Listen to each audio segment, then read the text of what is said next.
और चाहे किसी भी देश के द्वारा संचालित किया जा रहा हो। मिशन के निश्चितता और अनिश्चितता के बीच बहुत ही महीन अंतर होता है, जिससे कि एक मिशन सफल या असफल होता है। लेकिन ना हम थके, ना हम हारे। हमने अपनी पिछली कमियों को सुधारते हुए आज पूरी तरह से आश्वस्त किया है कि लैंडर मॉड्यूल निश्चित तौर पे चंद्रमा की सतह पर सेफ और सॉफ्ट लैंडिंग करेगा। सभी दर्शकों की जानकारी के लिए अब हम इसरो के अब तक के सभी लूनर मिशंस की संक्षिप्त विवरण प्रस्तुत करेंगे। जी हाँ, इसरो का पहला मून मिशन चंद्रयान-1 अक्टूबर 2008 में पीएसएलवी रॉकेट के द्वारा सफलतापूर्वक प्रक्षेपित किया गया था। चंद्रयान-1 चंद्रमा के सतह पर पानी की खोज करके पहले ही इतिहास रच चुका है।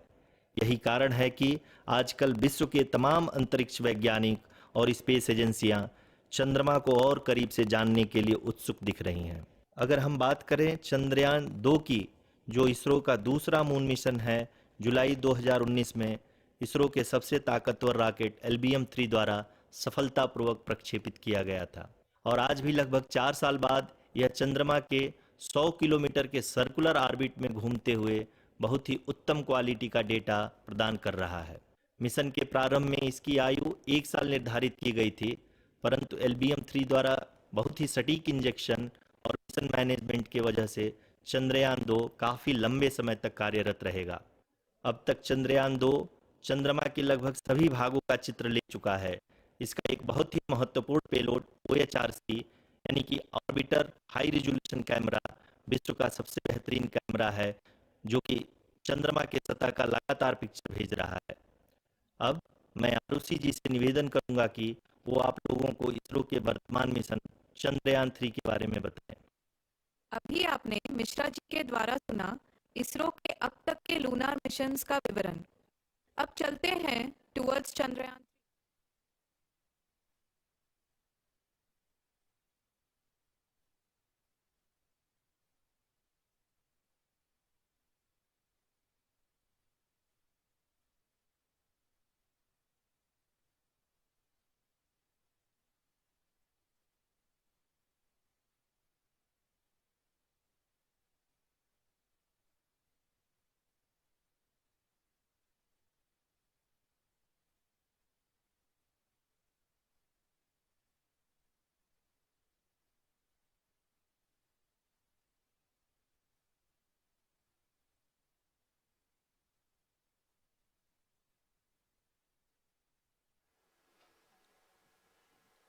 नमस्कार। इसरो के इस महाअभियान से जुड़ने के लिए आप सादर आमंत्रित हैं। मैं पद्मदेव मिश्रा अपने को होस्ट श्रीमती आरुषि सेठ के साथ आप सभी को और देश विदेश से जुड़े सभी दर्शकों का हार्दिक अभिनंदन और स्वागत करता हूं। 23 अगस्त 2023 आज की शाम इसरो के वैज्ञानिकों और सभी अंतरिक्ष वैज्ञानिकों के साथ लैंडर मॉड्यूल को चंद्रमा के सतह पर उतरने के ऐतिहासिक पलों को देखने के लिए तैयार और उत्सुक हैं। जी हाँ, इसरो के गौरवपूर्ण इतिहास में एक और अध्याय जुड़ने जा रहा है और आज हम सब लोग इसके साक्षी बनेंगे। आप ये सारे विजुअल्स अपने स्क्रीन पर इसरो के मिशन ऑपरेशन कॉम्प्लेक्स यानी मॉक्स से देख रहे हैं, जो कि बेंगलुरु में स्थित telemetry tracking and command network ISTRAC से प्रसारित किया जा रहा है।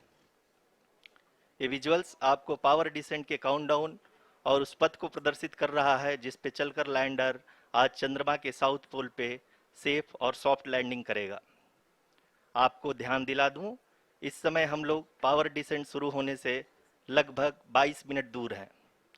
जो दर्शक थोड़ी देर से जुड़े हैं उनकी जानकारी के लिए बता दें, आप लोग इस ऐतिहासिक पल को इसरो के ऑफिशियल वेबसाइट, फेसबुक, ट्विटर और यूट्यूब पे भी देख सकते हैं।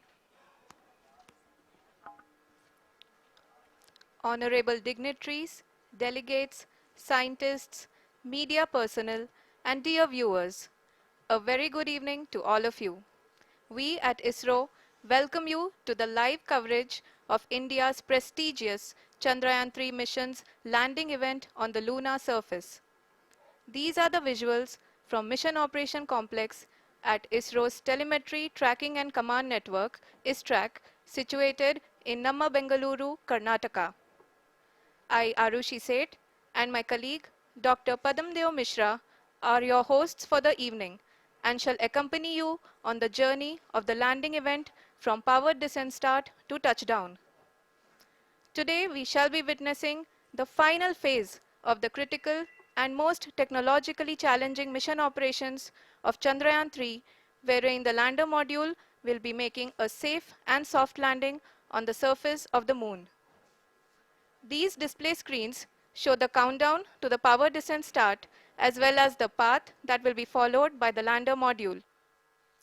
We are 18 minutes away from the commencement of power descent. India is at the brink of creating history as we all await with bated breath to witness the landing on Moon's south polar region.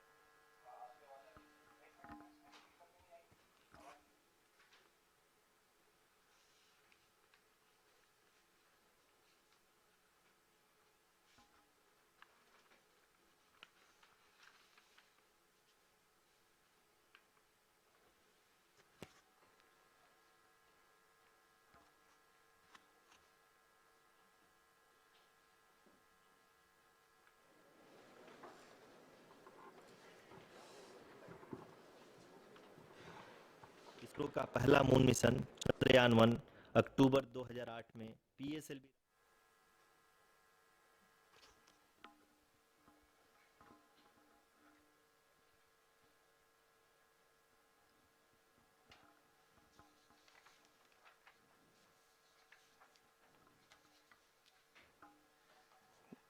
धन्यवाद आरुषि।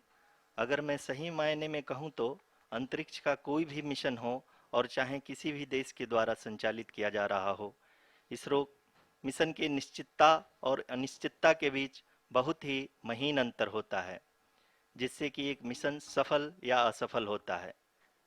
लेकिन ना हम थके ना हम हारे। हमने पिछली कमियों को सुधारते हुए आज पूरी तरह से आश्वस्त किया है कि लैंडर मॉड्यूल निश्चित तौर पे चंद्रमा के सतह पर सेफ और सॉफ्ट लैंडिंग करेगा। सभी दर्शकों के जानकारी के लिए अब हम इसरो के अब तक के सभी लूनर मिशंस को संक्षिप्त विवरण प्रस्तुत करेंगे। जी हाँ, इसरो का पहला मून मिशन चंद्रयान 1 अक्टूबर 2008 में पीएसएलवी रॉकेट के द्वारा सफलतापूर्वक प्रक्षेपित किया गया था। चंद्रयान 1 ने चंद्रमा के सतह पर पानी की खोज करके पहले ही इतिहास रच चुका है। यही कारण है कि आजकल विश्व के तमाम अंतरिक्ष वैज्ञानिक और स्पेस एजेंसियां चंद्रमा को और करीब से जानने के लिए उत्सुक दिख रही हैं। अगर हम बात करें चंद्रयान 2 की, जो इसरो का दूसरा मिशन है, जुलाई 2019 में इसरो के सबसे ताकतवर रॉकेट LVM-3 द्वारा सफलतापूर्वक प्रक्षेपित किया गया था और आज भी लगभग 4 साल बाद यह चंद्रमा के 100 किलोमीटर के सर्कुलर ऑर्बिट में घूमते हुए बहुत ही उत्तम क्वालिटी का डेटा प्रदान कर रहा है। मिशन के प्रारंभ में इसकी आयु 1 साल निर्धारित की गई थी, परंतु LVM-3 द्वारा बहुत ही सटीक इंजेक्शन और मिशन मैनेजमेंट की वजह से चंद्रयान 2 काफ़ी लंबे समय तक कार्यरत रहेगा। अब तक चंद्रयान 2 चंद्रमा के लगभग सभी भागों का चित्र ले चुका है। इसका एक बहुत ही महत्वपूर्ण पेलोड OHRC यानी कि ऑर्बिटर हाई रेजोल्यूशन कैमरा विश्व का सबसे बेहतरीन कैमरा है, जो कि चंद्रमा के सतह का लगातार पिक्चर भेज रहा है। अब मैं आरुषि जी से निवेदन करूंगा कि वो आप लोगों को इसरो के वर्तमान मिशन चंद्रयान 3 के बारे में बताएं। अभी आपने मिश्रा जी के द्वारा सुना इसरो के अब तक के लूनार मिशंस का विवरण। अब चलते हैं towards Chandrayaan 3, the follow-up mission of Chandrayaan 2, which has been designed to accomplish our mission goals. The primary objective of Chandrayaan 3 mission is the demonstration of safe and soft landing on the lunar surface. This demonstration is a critical aspect for ISRO's future interplanetary missions. In addition to this, the mission objectives also include demonstration of roving capability and conduction of in situ scientific experiments on Moon's surface. Carried on the shoulders of India's heaviest rocket LVM-3 on the 14th of July, Chandrayaan-3 was placed in the precise elliptic parking orbit of size 170 by 36,500 kilometers. ISRO, in its mission plan of following the incremental trajectory approach, carried a total of 5 earthbound maneuvers. The fifth apogee raising maneuver, which took place on the 25th of July, placed the spacecraft in an orbit of 250 by 1,27,000 kilometers. At the early hours of 1st August, the translunar injection was carried out, after which the composite module began the final leg of its long journey of nearly 3,84,000 kilometers for its rendezvous with the Moon. The TLI was a key step in the mission, enabling the spacecraft to escape Earth's gravitational pull and travel to the Moon. An orbit of 288 by 3,69,328 kilometers was achieved at the end of the translunar injection.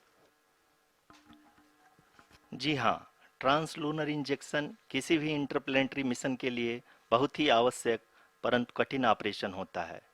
इस सफल manoeuvre के बाद चंद्रयान-3 पृथ्वी से दूर निकलकर चंद्रमा के प्रभाव क्षेत्र में एक हाइपरबोलिक ट्रेजेक्ट्री के द्वारा पहुंचाया गया। पुनः 5 अगस्त 2023 को लूनर ऑर्बिट इंसर्शन के द्वारा चंद्रयान-3 को 160 किलोमीटर के पेरिलून और 18,000 किलोमीटर के अपोलून के साथ चंद्रमा के इलिप्टिकल ऑर्बिट में स्थापित कर दिया गया। टीएलआई के तरह एलओआई भी एक बहुत जटिल ऑपरेशन होता है। इसमें हमें यह ध्यान देना आवश्यक होता है कि उपग्रह के वेगमान को एक निश्चित बिंदु से घटाया जा सके, अन्यथा उपग्रह चंद्रमा के प्रभाव क्षेत्र से बाहर निकल जाएगा। एलओआई के सफलतापूर्वक परिचालन के बाद चंद्रयान-3 की कक्षा को 4 बार और परिवर्तित किया गया। इस दौरान चंद्रमा की अधिकतम ऊंचाई को घटाकर 160 किलोमीटर कर दिया गया। इस पूरी प्रक्रिया में प्रपल्सन मॉड्यूल का लगभग 755 किलोग्राम ईंधन का उपयोग हुआ और चंद्रयान-3 के वेगमान को लगभग 850 मीटर प्रति सेकंड कम कर दिया गया। लैंडर मॉड्यूल को लगभग 150 किलोमीटर के सर्कुलर ऑर्बिट में स्थापित करने के बाद 17 अगस्त 2023 को प्रपल्सन मॉड्यूल से अलग कर दिया गया। पुनः लैंडर मॉडल के ऑर्बिट को 2 डीबूस्ट मैन्यूवर्स के द्वारा 150 किलोमीटर के सर्कुलर ऑर्बिट से घटाकर 25 गुणे 130 किलोमीटर के एलिप्टिकल ऑर्बिट में स्थापित कर दिया गया। इस दौरान यह भी सुनिश्चित कर दिया गया कि 800 न्यूटन के चारों थ्रोटेबल थ्रस्टर्स पावर डिसेंट के समय किसी भी चुनौती का सामना कर सकें। लैंडर मॉड्यूल इस ऑर्बिट में 4 दिन तक चंद्रमा की परिक्रमा करता रहा ताकि इसके सभी सबसिस्टम को पावर डिसेंट से पहले कार्यात्मक रूप से वेरीफाई और वैलिडेट किया जा सके। इस दौरान चंद्रयान-2 और लैंडर मॉड्यूल की आपस में बातचीत भी हो चुकी है। और संक्षेप में अब तक की यात्रा की बात करें तो लैंडर मॉड्यूल अब तक 21 बार पृथ्वी के और लगभग 120 बार चंद्रमा का चक्कर लगा चुका है और इस पूरी यात्रा में लगभग 55 लाख किलोमीटर की यात्रा भी पूरी कर चुका है। अब तक के इस पूरे अभियान में यह भी सुनिश्चित किया गया कि सारे ऑर्बिट मैन्यूवर्स इस प्रकार किए जाएं कि लैंडिंग साइट पावर डिसेंट की शुरुआत से ही लैंडर के ऑर्बिटल प्लेन में बना रहे।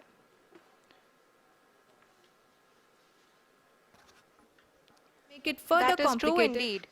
We have arrived at the crucial juncture wherein the orbit plane contains the desired landing site at the start of powered descent.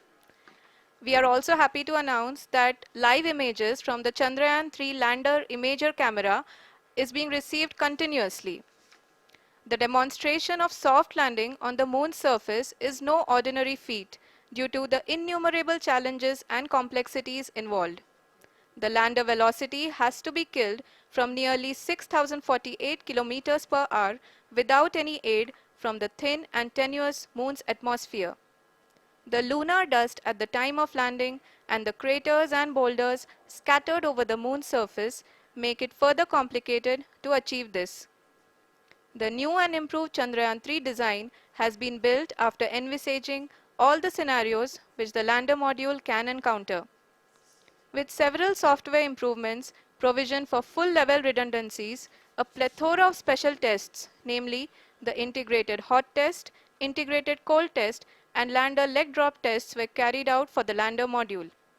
The success of these tests has provided great confidence in the performance of all the onboard sensors, propulsion system, and associated guidance, control, and navigation algorithms.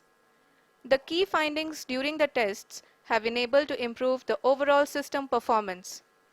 The largely unexplored south pole of the moon has been chosen as the intended landing site since there is a possibility of finding ice and other minerals which would be vital resources for future explorers. Apart from continuing investigations pioneered by Chandrayaan-1 and Chandrayaan-2, the Chandrayaan-3 mission will also provide invaluable data to the science community around the world. Let us give our viewers a glimpse on the configuration of Chandrayaan-3 mission.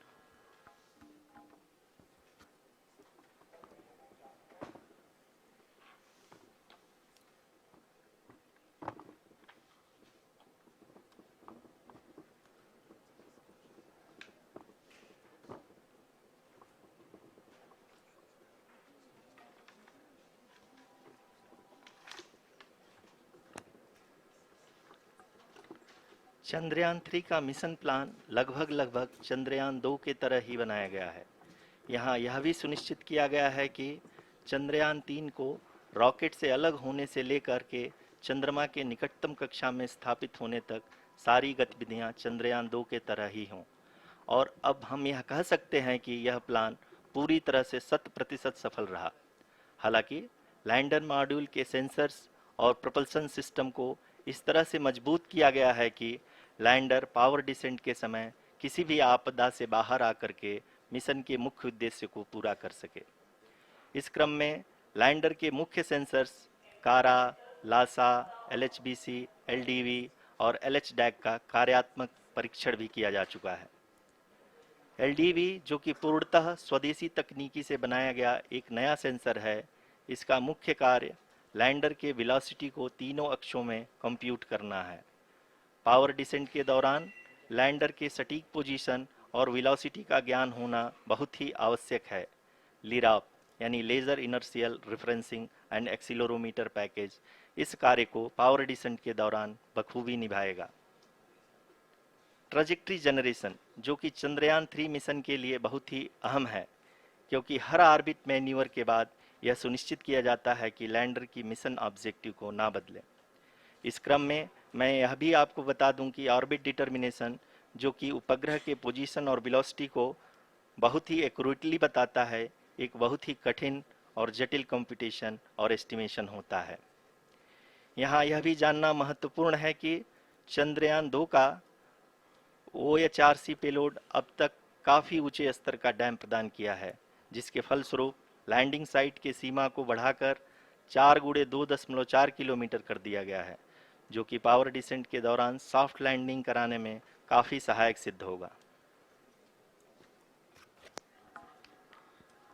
Apart from the sensors, Chandrayaan-3 is equipped with a suite of sophisticated payload instruments. While Chandrayaan-1 and Chandrayaan-2 orbiter have provided abundant remote sensing data of Moon, equally important are the on-site localized measurements that provide ground truths. Lander and rover have payloads which are completely new and will perform in situ analysis of lunar surface. The two spectroscopes on rover, APXS and LIBS, will actively measure the surface elemental abundances at the landing location and surrounding area. The lander carries a seismometer ILSA that can sense impact events and lunar quakes. The thermal probe CHAST will measure the temperature profile and thermal conductivity of Moon's regolith. The Rambha payload will carry out lunar ionosphere studies, while the laser retroreflector array shall be a passive location indicator for future spacecraft equipped with laser altimeter. The propulsion module has not been left behind, and an experimental shape payload has been added to it as a value addition. It will help in understanding the nature and characteristics of water-rich planets and will also aid in the future study of potentially habitable exoplanets. We are minutes away from the start of powered descent. The entire powered descent shall be carried out by the onboard autonomous landing sequencer or ALS, which is a series of instructions preloaded to the lander module. These instructions include the commands to be executed, data to be collected and analyzed, and decisions to be made and executed autonomously throughout the powered descent.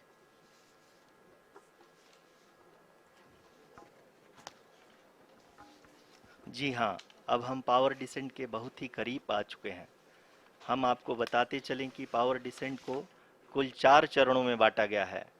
सबसे पहले आता है rough breaking phase, जिसमें lander की ऊंचाई को चंद्रमा की सतह से 30 किलोमीटर से घटाकर 7.4 किलोमीटर कर दिया जाएगा।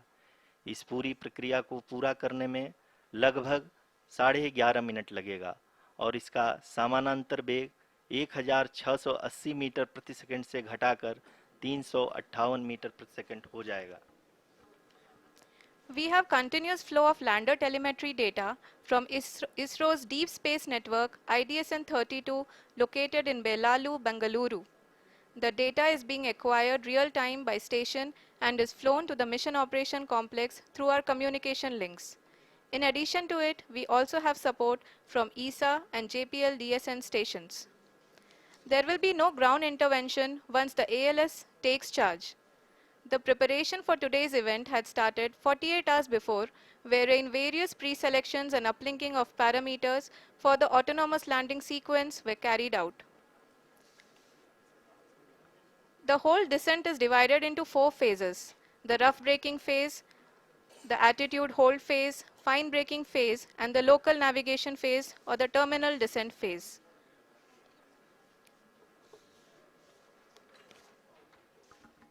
जी हाँ, एटीट्यूड होल्ड फेज, जो कि पावर डिसेंट का दूसरा चरण है, एक बहुत ही महत्वपूर्ण फेज है। इस 10 सेकंड के स्मॉल ड्यूरेशन के दौरान लैंडर के दो महत्वपूर्ण सेंसर कारा और लासा लैंडर की ऊंचाई की गणना करेंगे। इस फेज के पूरा होते ही लैंडर चंद्रमा के सतह से कुल 6.8 किलोमीटर की ऊंचाई पर होगा। During the rough braking phase, the lander velocity shall be brought down from 1680 meters per second to 358 meters per second. The altitude will be brought down from 30 kilometers to 7.4 kilometers at the end of rough braking.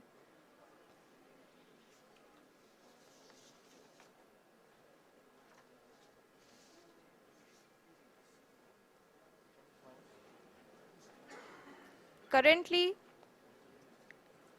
we can see the scientists are analyzing the lander data.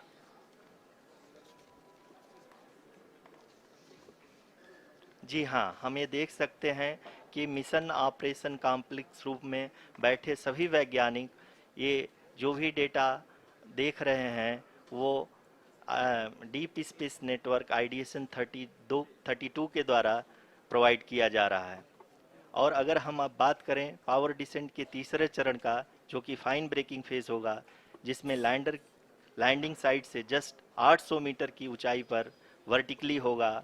इस चरण को पूरा होने में लगभग 3 minute लगेंगे और इस चरण के पूरा होते ही लैंडर की वेलोसिटी लगभग शून्य हो जाएगी।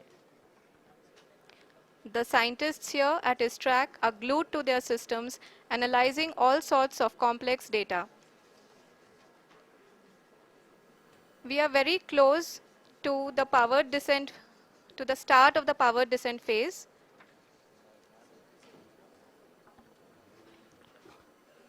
जी हाँ, अगर अगर अगर हम अब बात करें पावर डिसेंट के चौथे और अंतिम चरण का, जो कि लोकल नेविगेशन फेज या टर्मिनल डिसेंट फेज भी कहा जाता है, इस दौरान लैंडर के दो इंजन बंद कर दिए जाएंगे और लैंडर के सेंसरों द्वारा इसके हाइट और वेलोसिटी की गणना इनर्शियल नेविगेशन को भेज दिया जाएगा।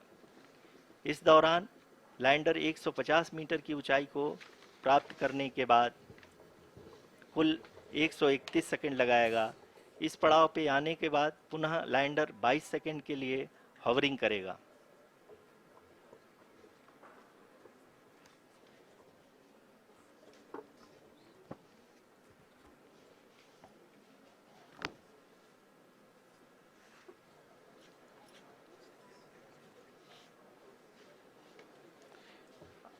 आप इस समय अपने स्क्रीन पे मिशन ऑपरेशन कॉम्प्लेक्स में बैठे सभी मान्यगणों को देख सकते हैं, जो कि बहुत ही उत्सुकता के साथ टेलीमेट्री डेटा को देख रहे हैं। अभी हम लोग पावर डिसेंट शुरू होने से जस्ट कुछ ही पल दूर हैं।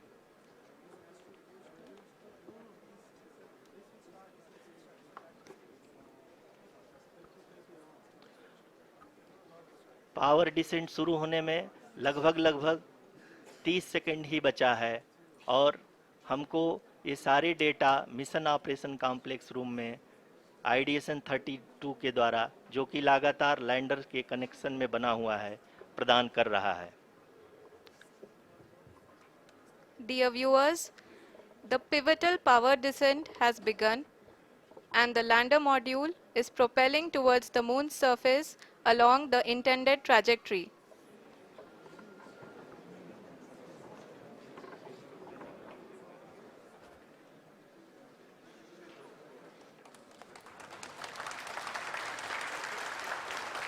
जी हाँ, अब देख सकते हैं रफ ब्रेकिंग फेज की शुरुआत हो चुकी है।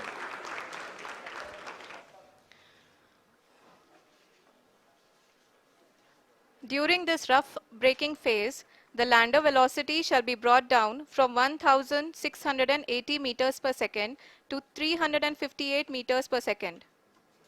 The altitude will be brought down from 30 kilometers to 7.4 kilometers at the end of rough braking. All this in the duration of 690 seconds or 11.5 minutes. Currently, the Laser Inertial Reference and Accelerometer package (LIRAP) is aiding in the navigation. जी हाँ, अभी आप अपनी screen पे देख सकते हैं कि lander अब तक कुल 191 किलोमीटर हॉरिजेंटल दिशा में चल चुका है और अभी तक इसकी वेलोसिटी लगभग 31 किलोमीटर बनी हुई है।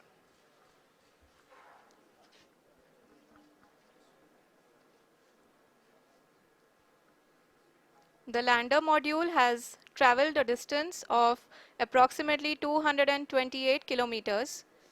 The complete downrange that will be traveled during this phase shall be nearly 713.5 kilometers.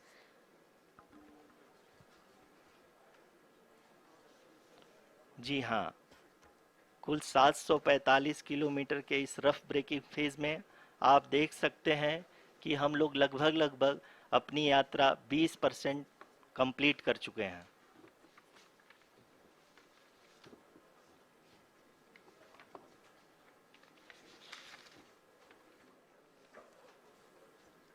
Power descent की यह शुरुआत हम कह सकते हैं कि बहुत ही सटीक और सधी हुई है, जिसमें लैंडर अपने वेगमान को अनुमानित तरीके से घटा रहा है।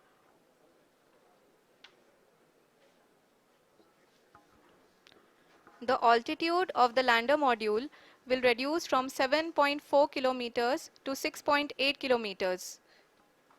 During the next phase, which is going to be the attitude hold phase. We can currently see that the altitude of the lander module is nearly 31 kilometers. Arushi, अभी हम इस ग्राउंड ट्रेस को देखते हुए कह सकते हैं कि रफ ब्रेकिंग फेज की शुरुआत बहुत ही अच्छे तरीके से हुई है।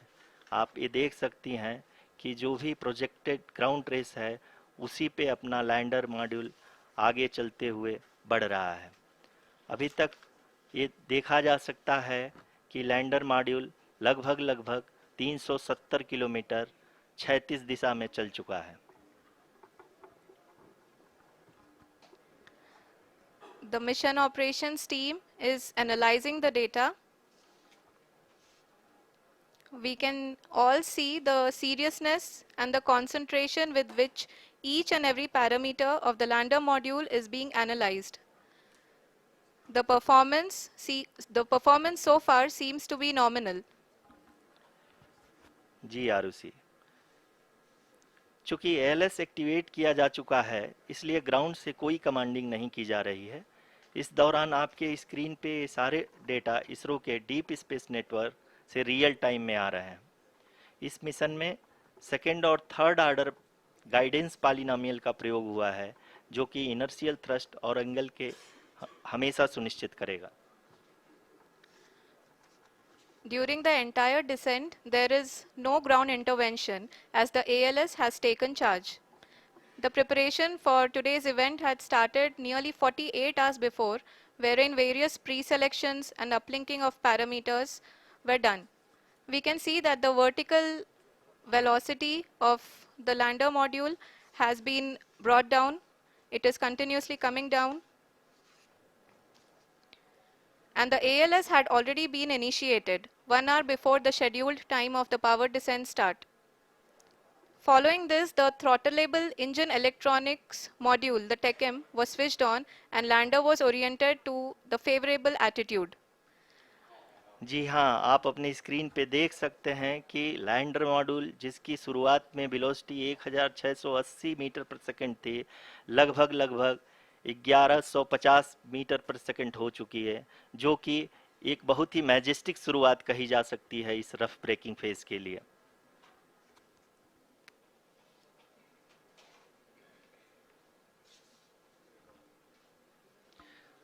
यहाँ पे मैं आपको ये भी बताते चलूँ कि आप अपने स्क्रीन पे देख सकते हैं कि द लैंडर मॉड्यूल का आल्टीट्यूड धीरे धीरे अब कम होता हुआ दिख रहा है, और जो कि एक्सपेक्टेड भी है।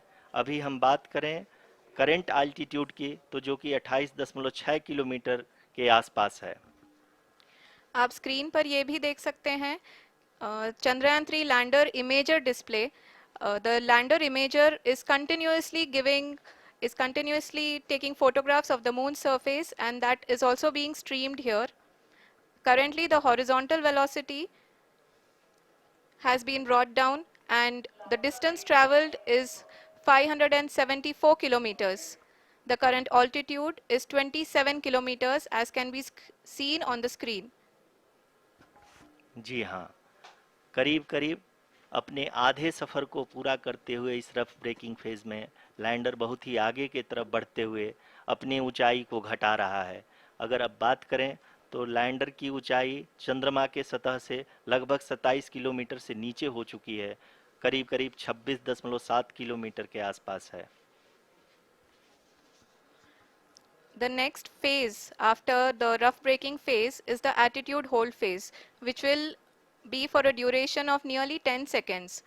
The lander will be oriented such that both the altimeters will be looking exactly towards the moon's surface. At the end of this attitude hold phase, height measurement update to navigation system will be given from the laser and car band altimeters. Currently, we are in the middle of the rough braking phase. जी हाँ, अगर हम ध्यान से देखें तो लगभग 8 minute की यात्रा के बाद लैंडर अपनी हॉरिजेंटल वेलोसिटी को लगातार कम करते हुए अपनी ऊंचाई, अभी की ऊंचाई के समय 24 किलोमीटर की ऊंचाई प्राप्त कर चुका है।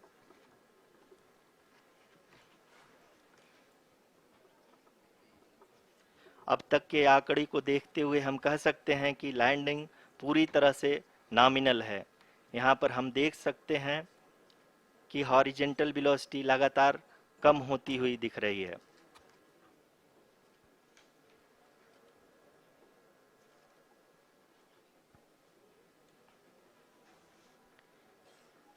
The altitude of lander from ground is currently 12 kilometer, is currently 22 kilometer, which is again going to be coming down, and that is expected.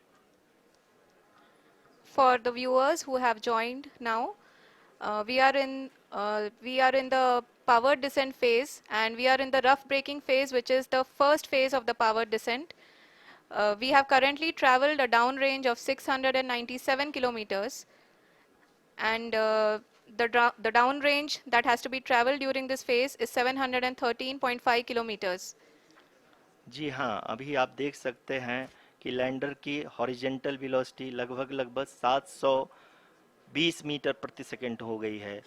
लगभग हम ये कह सकते हैं कि 900 मीटर पर सेकंड वेलोसिटी को कम किया जा चुका है।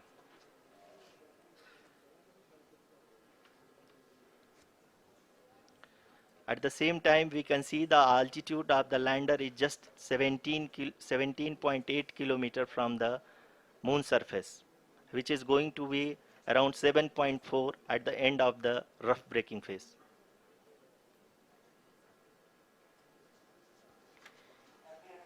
इस फेज के बाद हम जाएंगे towards the attitude hold phase,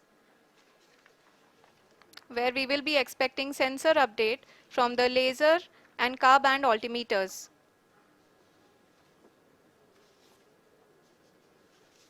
We can see the visualization of the lander module moving towards the moon's surface. The current altitude is nearly 15.2 kilometers and the distance traveled is 754 kilometers. We can also see the image that the lander imager camera has been providing. जी हाँ, इस rough breaking phase के दौरान 800 Newton के चारों throttle engine अपने कार्य को पूरी तरह से अंजाम दे रहे हैं और लैंडर के हॉरिजॉन्टल वेलोसिटी को लगातार कम कर रहे हैं। अब तक लैंडर लगभग अपने 75 से 80% की यात्रा को पूरा कर चुका है।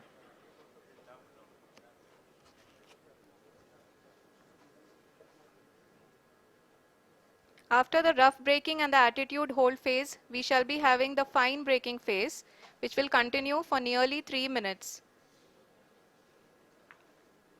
The whole phase is being driven by the autonomous landing sequencer and there is no intervention from ground.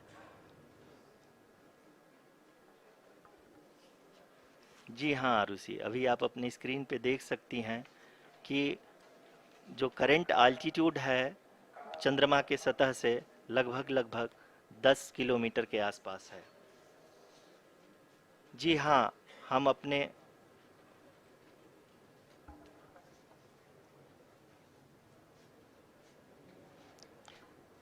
जी हाँ, हमारे प्रधानमंत्री जी श्री नरेंद्र मोदी जी हम सभी का उत्साहवर्धन करने के लिए दक्षिणी अफ्रीका के जोहानसबर्ग से जुड़ गए हैं।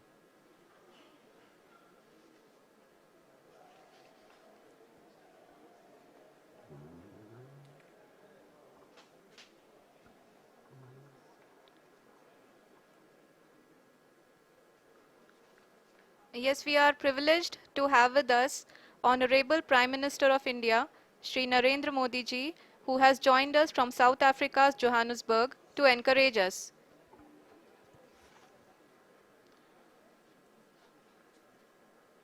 जी हाँ, आप ये देख सकते हैं एल्टीट्यूड होल्ड फेस भी बहुत ही आसानी से लैंडर फेस ने पार कर लिया है और अब फाइन ब्रेकिंग की शुरुआत हो चुकी है।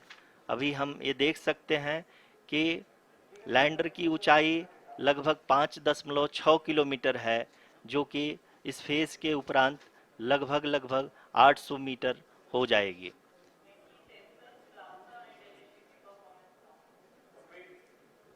We can hear from the mission operations team that the sensors are performing nominally.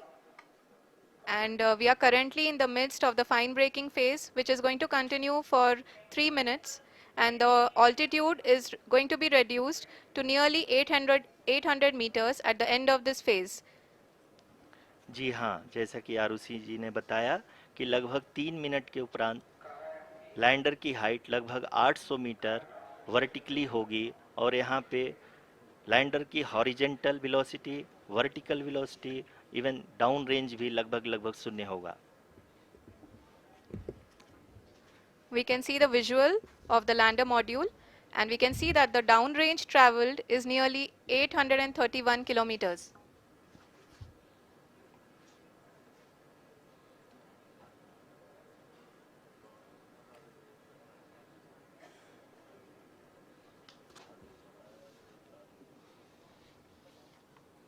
जी हाँ, आप अपनी स्क्रीन पे देख सकते हैं कि लैंडर की ऊंचाई अब चंद्रमा की सतह से लगभग 3 किलोमीटर से कम हो चुकी है।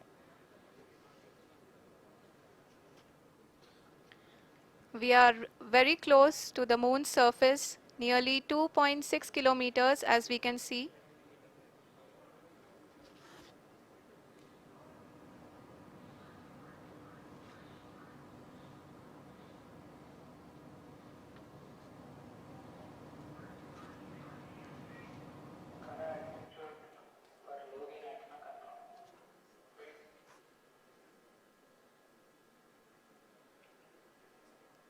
जी हाँ, अभी आप देख सकते हैं कि लैंडर की ऊंचाई लगभग लगभग 1 किलोमीटर के आसपास है।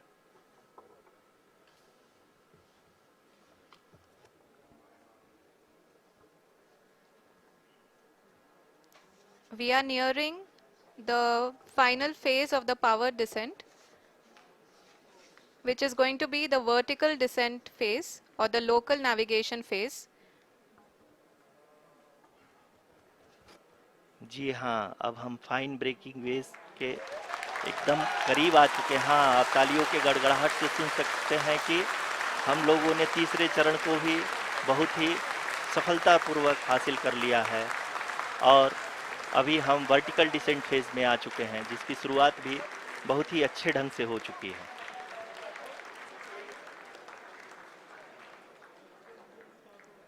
Lot of applause indicates that till now the performance has been nominal. We are in the vertical descent phase 1.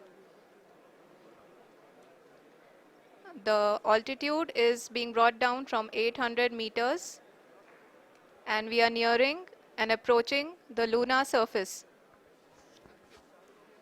जी, आप अपने स्क्रीन पे देख सकते हैं कि लैंडर का हाइट लगातार कम होता जा रहा है। इस समय हम लैंडिंग साइट के जस्ट ऊपर हैं और इस समय इसकी ऊंचाई लगभग लगभग 600 मीटर के आसपास है। इस फेज के दौरान लगभग 150 मीटर के ऊंचाई पे पहुंचने के बाद लैंडर अगेन लगभग 20 से 22 सेकंड के लिए हॉवरिंग करेगा। We are above the landing site. The horizontal as well as the vertical velocity is now being constantly reduced and the lander module has begun its descent towards the landing site.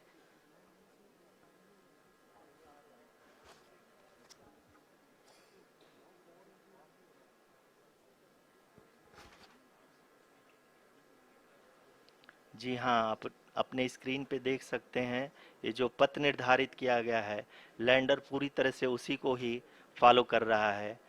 इस समय हम लगभग 200 metre की height से भी कम आ चुके हैं।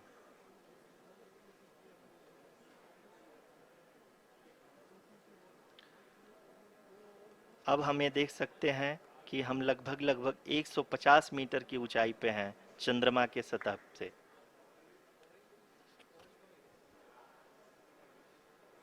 We are approaching the vertical descent phase 2, which will have the lander module hovering at nearly 150 meters above ji the हाँ, lunar surface. जी हाँ, आप इस तालियों के गड़गड़ाहट को सुन सकते हैं, जो कि सेकंड हाइब्रिड फेज के कंप्लीट होने के बाद इन सारे वैज्ञानिकों के द्वारा की जा रही है।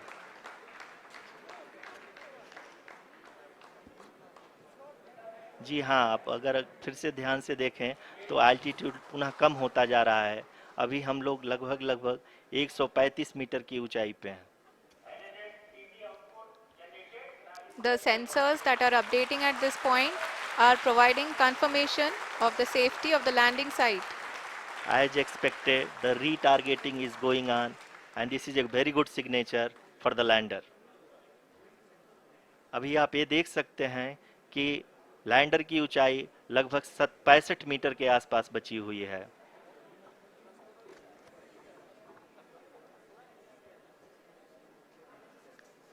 Currently, only 2 engines are now being fired, and we are nearly at zero velocity, vertical and horizontal. We were hovering, and now we are approaching the moon's surface. धीरे धीरे लैंडर की वेगमान को कम किया जा रहा है और हम अब लगभग 50 मीटर से भी कम आ चुके हैं। We can see the Honorable Prime Minister, Shri Narendra Modi ji, who is here to encourage us, and he is critically looking at the visuals.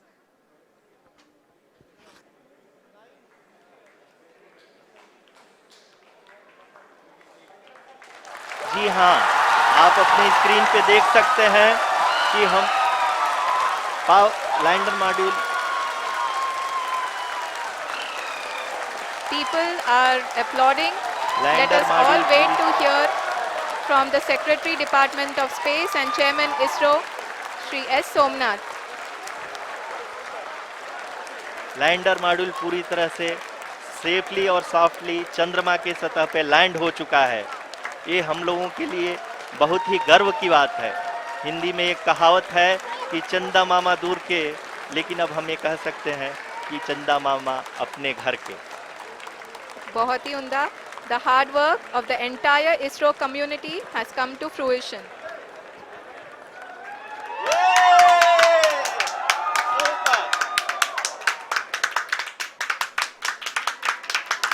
आदरणीय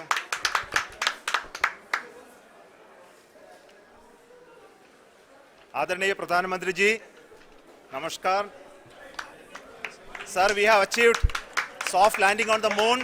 India is on the moon. Sir, I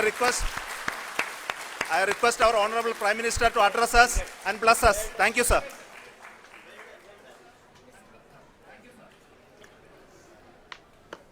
मेरे प्यारे परिवारजनों, जब हम अपनी आंखों के सामने ऐसा इतिहास बनते हुए देखते हैं तो जीवन धन्य हो जाता है। ऐसी ऐतिहासिक घटनाएं राष्ट्र जीवन की चिरंजीव चेतना बन जाती है। ये पल अविस्मरणीय है। ये क्षण अभूतपूर्व है। ये क्षण विकसित भारत के शंखनाद का है। ये क्षण नए भारत के जयघोष का है। ये क्षण मुश्किलों के महासागर को पार करने का है। ये क्षण जीत के चंद्र पथ पर चलने का है। ये क्षण 140 करोड़ धड़कनों के सामर्थ्य का है। ये क्षण भारत में नई ऊर्जा, नया विश्वास, नई चेतना का है। ये क्षण भारत के उदयमान भाग्य के आह्वान का है। अमृत काल की प्रथम प्रभा में सफलता की ये अमृत वर्षा हुई है। हमने धरती पर संकल्प लिया और चांद पर उसे साकार किया। और हमारे वैज्ञानिक साथियों ने भी कहा, India is now on the moon. आज हम अंतरिक्ष में नए भारत की नई उड़ान के साक्षी बने हैं। साथियों, मैं इस समय ब्रिक्स समिट में हिस्सा लेने के लिए दक्षिण अफ्रीका में हूं, लेकिन हर देशवासी की तरह मेरा मन चंद्रयान महाअभियान पर भी लगा हुआ था। नया इतिहास बनते ही हर भारतीय जश्न में डूब गया है। हर घर में उत्सव शुरू हो गया है। हृदय से मैं भी अपने देशवासियों के साथ, अपने परिवारजनों के साथ इस उमंग और उल्लास से जुड़ा हुआ हूं।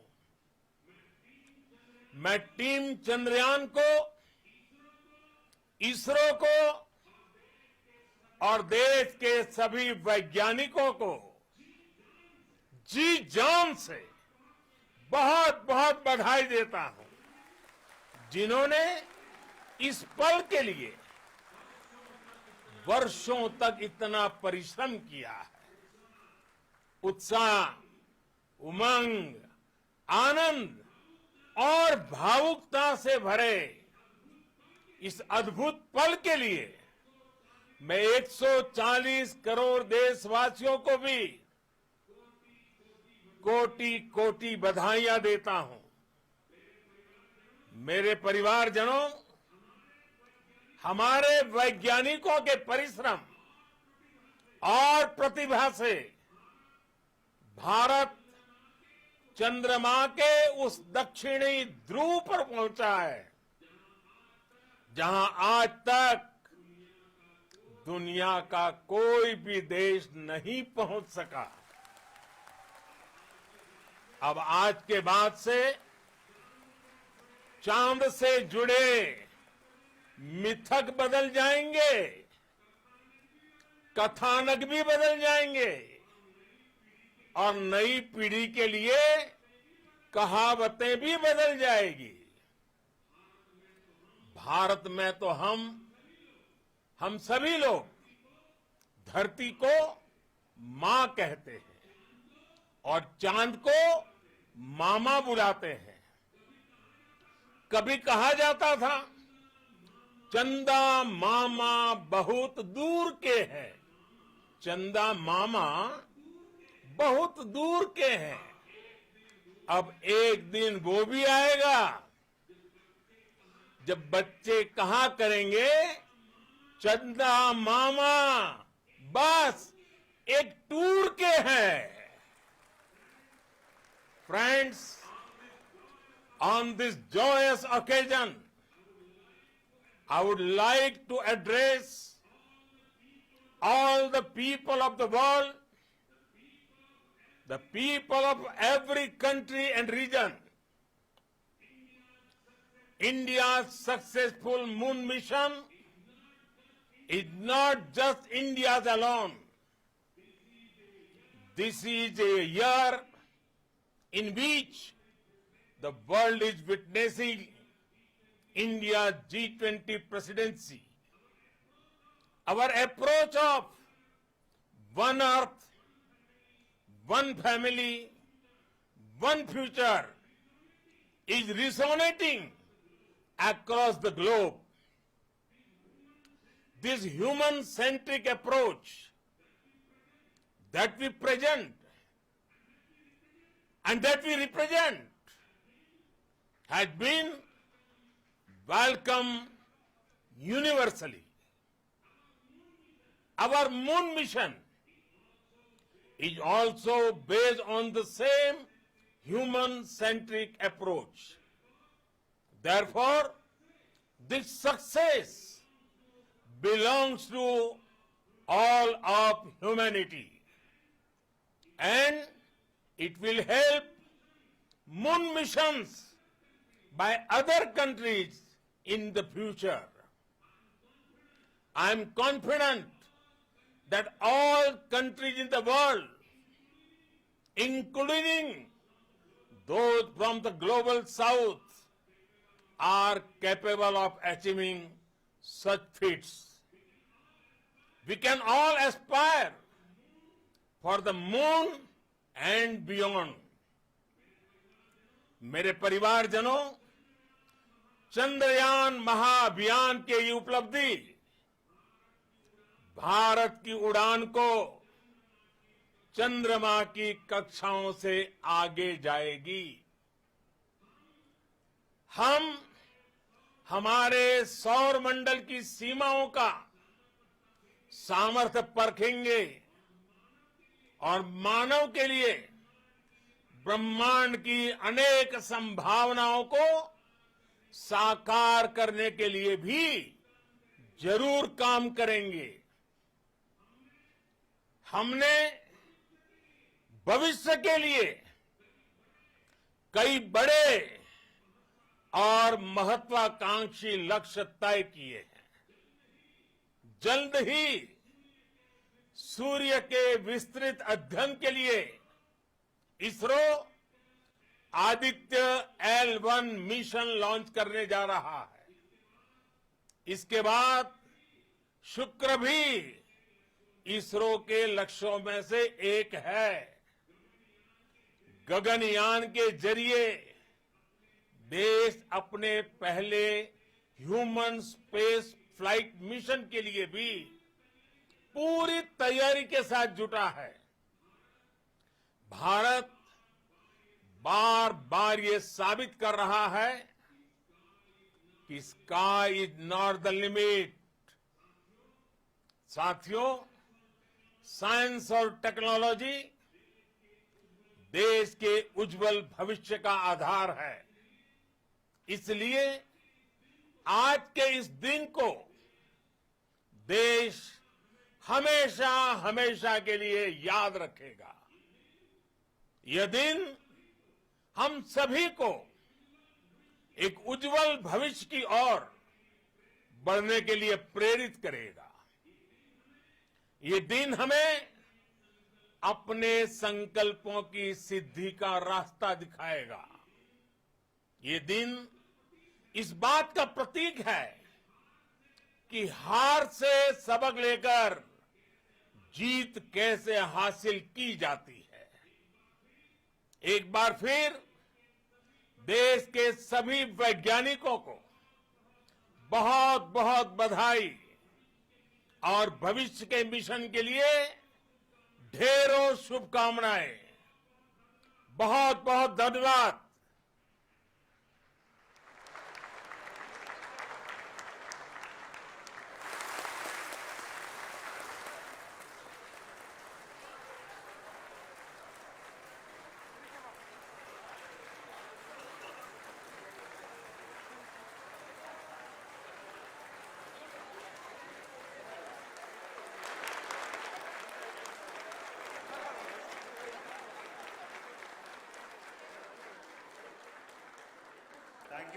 Thank you, Adaraniya Pradhan Mantri ji, for being part of our journey to this success. And let me take this opportunity to thank the people behind this mission, the project director of Chandrayaan-3. He is here. Veera Muthuvel, congratulations to you. The associate project director, Kalpana, and the mission operations director, Srikanth. And the satellite was built at your Rao Satellite Center, Shankar and the director.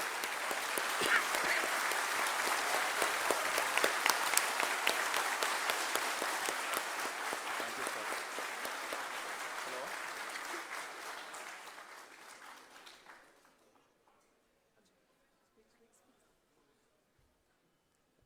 It's a great moment of happiness on behalf of team. It gives me immense satisfaction on achieving this goal as a project director of this mission. The entire mission operations right from launch till landing happened flawlessly as per the timeline, and we became the 4th country to demonstrate the soft landing onto the moon surface, and we became the first country to go to near to the south pole of the moon.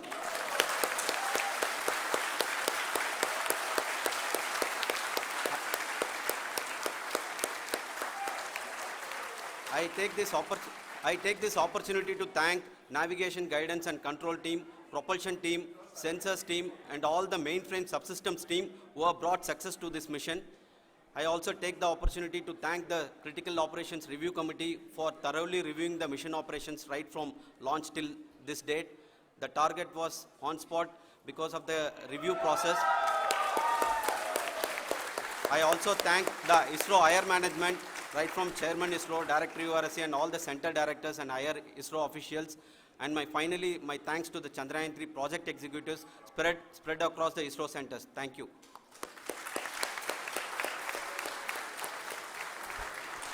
Mission Director Srikanth. It gives me an immense pleasure to be part of Chandrayaan-3 and acting as Mission Director. I would like to thank each and every team member who has supported in carrying out all the mission operations flawlessly, and I would like to thank my senior management, Chairman ISRO, Director URSC, my senior colleagues and my team members for carrying out and supporting all the things carrying out in a proper way. Thank you very much. Associate Project Director Kalpana. Good evening to all. This will remain the most memorable and the happiest moment for all of us, for our team Chandrayaan 3. We have achieved our goal flawlessly. From the day we started rebuilding our spacecraft after Chandrayaan 2 experience, it has been breathe in, breathe out Chandrayaan 3 for our team. And starting from the reconfiguration to all the special tests and the simulations we have conducted meticulously, and this has been possible only because of our immense effort from our Chandrayaan 3 team, and of course with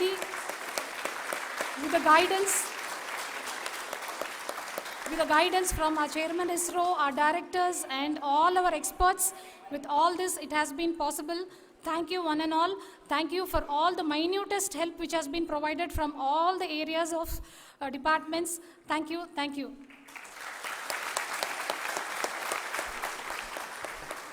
Now, Chandrayaan 3 is a result of the work done by thousands of scientists, engineers, our staff and industries and support team across ISRO and other places, other institutions.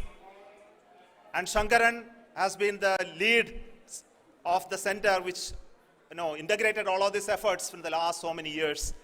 So I request him to speak on behalf of all of you.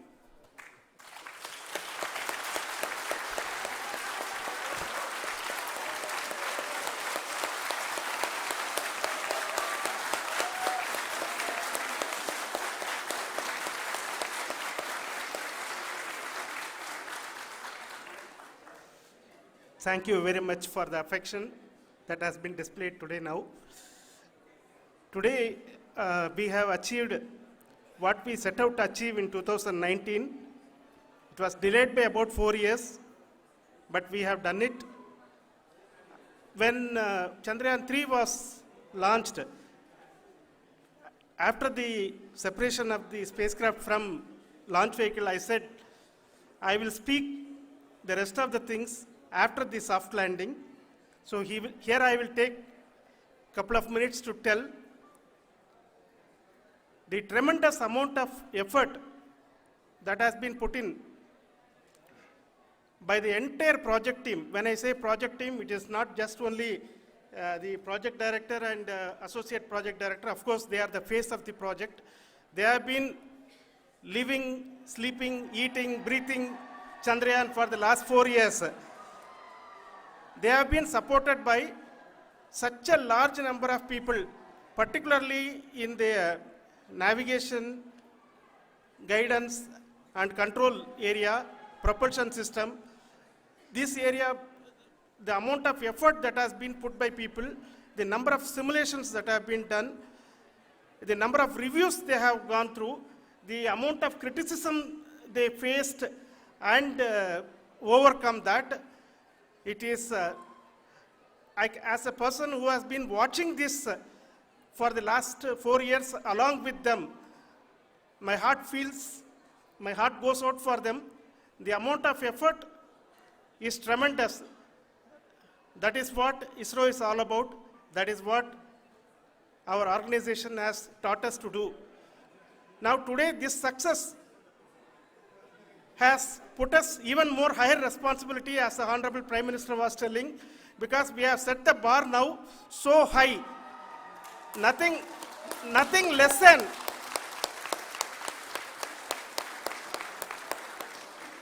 less spectacular than this is going to be inspiring for any of us in the future. So as the Honorable Prime Minister mentioned, we will be now looking at putting the man in space, putting a spacecraft around Venus and landing a craft in Mars. Work on all these activities are going on for a few years. And this success today will inspire us and will spur us to take those efforts even more strongly so that we will make our country proud again and again and again. Thank you very much for every one of you who have directly or indirectly participated in this mission, encouraged us, intentionally or unintentionally helped us in all for every one of you. A big thank you, because even casual remark, an unintended point can help a person who is striving to reach a goal. The person who is making that remark may not have meant it that way, but sometimes it can ignite that's why I said that even unintended help is very, very, very welcome, and we are very, very thankful for that. Thank you, Team ISRO, for supporting all of us. The amount of affection we received when this mission came into this final stage, the number of people who gave us confidence that nothing can go wrong, and this is going to be successful. In fact, I was not that much confident, because we have seen a couple of times issues, because I know very well as a person who has been doing in this domain for 36 years, I know there are thousands of things. Any of that can anytime go wrong and derail, but so many of the people, because that I only see as the reflection of the effort we have put, that people are so happy to see this effort, and they want us to succeed. It is not that they know that we are going to succeed. The people want us to succeed. So thank you very much for everyone for your love and affection. We will continue to do our best and make our flag fly, ISRO's as well as India's flag fly high. Thank you very much.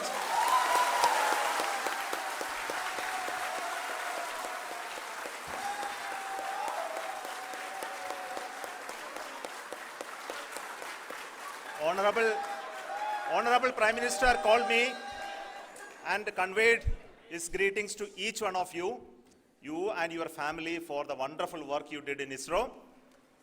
So thanks are to him for the support that he is giving to us for missions like Chandrayaan 3 and the missions that are in the offing. I think that's a great word of comfort that we are receiving for pursuing the inspirational work that we are doing for the nation. I want to tell you, and I want to thank you also for each and everyone who prayed with us in the last many days, who wanted this success to happen in ISRO. I thank all those people all around the country and maybe beyond the country for their blessings and wishes and affection that he has given to each one of us for doing this work for the last so many years. I want to specifically thank some senior people who have been standing with us, especially the name of Kiran Kumar sir and Mr. Kamalakar, Sri Koteshwar Rao. They have been helping so much. They were part of the team to help them to get the confidence and get the reviews done to ensure that nothing goes with any mistakes.